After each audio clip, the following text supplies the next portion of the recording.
Hi guys, my name's Dan from Your Guitar Academy and welcome back to this series that we're doing with the wonderful guys at Wampler Pedals, where we're talking about how to break out of the pentatonic box, okay? So that pentatonic box that we're typically talking about is, you know, that shape 1, this thing.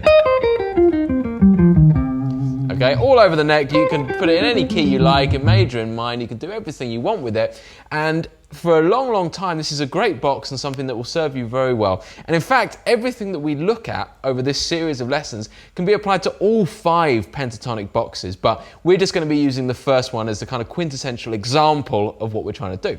So breaking out of the box doesn't mean we have to change everything about your guitar playing. These are just tiny little tips that will really help you bring in new sounds and new ideas to your pentatonic playing. Now today, we're talking about something that has got many names, okay? And I just call it the major-minor pentatonic scale, okay? Now that is not this concept, which is very familiar in blues, of actually using the kind of minor pentatonic and the major pentatonic over the top of each other. That's an idea that's really big and powerful in kind of 12-bar blues playing, because it kind of naturally blends the two scales together. Now, what we're talking about here when I say major minor pentatonic is actually we take the minor pentatonic, but instead of having the flattened third, we have a major third. Okay, so in terms of theory, you know, when you do your minor pentatonic and you go here from the root, so let's say I was in C, so we'll do this in C, up to this 11th fret, okay, I go from the root to something called the flat third or the minor third. It's simply a major third flattened, okay? And that's kind of one of the key notes in the minor pentatonic. Now what we're going to do here is we're going to reverse that, and actually instead of doing the flat third, we're going to leave it as a major third. So, you know, a more typical kind of way to play that would be going from the root note there to the major third there, okay? Now, what I'm going to do is I'm just going to show you this scale. I'm going to play it through a little bit so you can hear the sound, and then we'll talk it through. So here's one way of playing it. It sounds like this.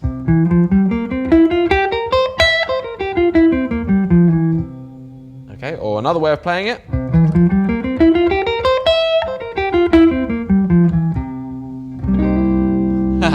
Okay, so that's the sound. Now, the cool thing is for you guys that want to just gradually break out of this pentatonic box is that most notes are exactly the same. Remember that a pentatonic's got 5 notes, okay? So this has still got 5 notes, and 4 of them are exactly the same as in our normal minor pentatonic. It's just the third. Rather than doing the flat third, we do the major third, so the natural third, okay? So, first things first, let me just show you how to play it, okay? And there's 2 ways that I go through this. So I'll go through it in 2 different ways because different players will prefer different things. So to start with, you can play it like this. So we're going to take a C scale here. So rather than C minor pentatonic, we're going to call it C minor major pentatonic. It's got loads of other names, but it doesn't really matter as long as you understand the principle behind it. So we're going to go C. Then we're going to go up to the E note, okay, so that's your major third, and that's a big stretch, okay? So you're going from the 8th fret all the way up to the 12th fret, okay? Then you go back to your normal pentatonic, so we've got the 8th fret to the 10th fret, okay? Then on the next string, 8th fret to the 10th fret, just your usual pentatonic at that point, okay? And that gives you 1 octave, okay? So we've got C, E, that's the change note, okay? We've got F, G, then we've got B flat and C, okay? And that's 1 octave. Okay, let's do the second octave, shall we? So now, of course, we're on the root note here, okay? So at this point, rather than our usual second note from there, which is the flat third, which is on the 8th fret, if you were just casually going through your pentatonic, instead of that, we're going to take the note 1 up from there, which is the major third, okay? So that is actually the 9th fret, and you see I play it with my second finger, okay? So there's your root note, then there's your major third, and then just like an arpeggio, actually no, scrap that, we are going to play the 4th as well, so we're going to go straight up then to the 10th fret, then we're going to go 8th fret, and we carry on with our normal pentatonic at this point, so 8, 11, 8, And then just where you would normally get this last note here, again, we're going to go up one semitone to get the major third again. So we actually end the whole scale on this altered note, this major third. Okay? So if I just go through that really slowly, the scale looks like this. Root, thirds, fourth, fifth, flat 7, root. We carry on. Third, fourth, fifth, flat 7, root, major third. Okay? And on the way back down.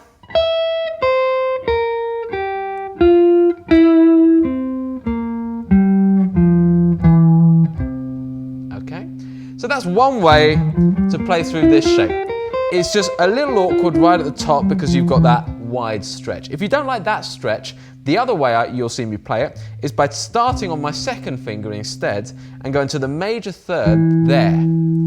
Okay, so that's the same note, that E note, as on the E string, but we're just gonna, it's kind of an easier progression, and then we move on to the fourth and the fifth, and then everything else stays the same. Okay, so that would look like this. And then you go through the shape just as we just learnt it.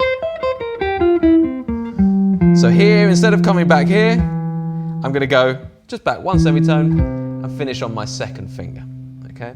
One thing to bear in mind with that one is that you're going to be doing a little bit of economy picking, because rather than going down, up, you're going to be going down, down. Okay. It's just a neater way and a quicker way to pick through a jump across two strings. So down, down. Okay. So the positives about doing it that way is that it's probably a little bit easier on the fingers. The negative is that you break your alternate picking, which you would typically associate with your, your pentatonic shapes, all alternate picked. Okay? So, there we have the shape. That's the first task. Just get that learned. Okay? Now, once it's under your fingers, we're going to have a little bit of fun with it. We're just going to play through it. Now, just like I said in the previous video, this isn't about me showing you licks and various ways in and around this. It's more just about getting the concept in your head and for you to try it over some backing tracks. Okay? So we've learnt it in C. We're going to do it in C. And what I'm going to do is I'm going to just play a little bit of a loop on the C7. Because the next thing to mention is where to use this scale, okay? This uses the major third, okay, from a minor pentatonic. So this isn't something where you can just use this over like C minor, because we're really highlighting and pulling out a major note, okay? So to do that over a minor key is a bit awkward, it's a bit weird, but where it does work well is over a 12-bar blues, and especially on the root chord of the 12 bar. So if I'm in C, that C7, if you're jamming on that, or you're playing a bit of a funk track, over the C7, or any chord, the A7 or the G7, just move it into G or A, but in this instance, C, that's the perfect place to put this scale, because it really highlights that major third from the chord.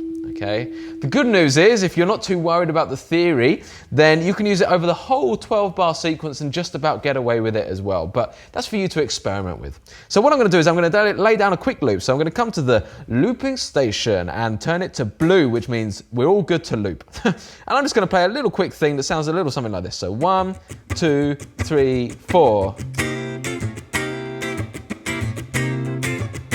2, 3, 4. Just a little groove, okay? Now, first of all, I'm going to play my usual minor pentatonic, okay? That's where a lot of players, if you're a bluesy or funk player, that's the first place you're going to go to. So my minor pentatonic sounds something like this.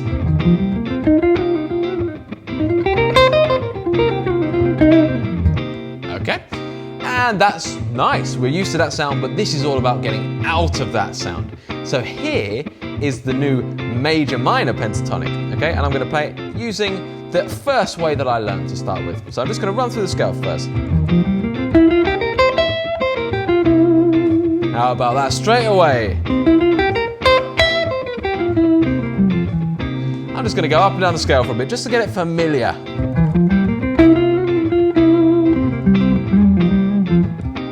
Okay, just really trying to settle it in. I'm going to try the other way as well, so going backwards a little bit.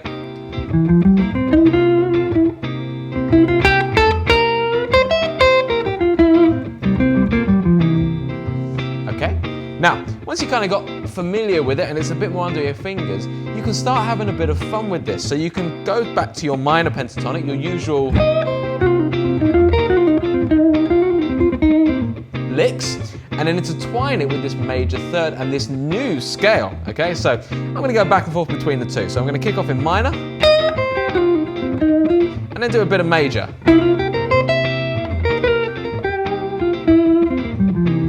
Okay, back into minor.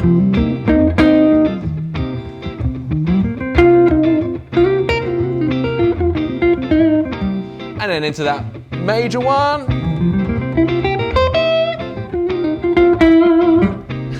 And so on and so forth. Let's throw the plectrum away. That's the way to do it.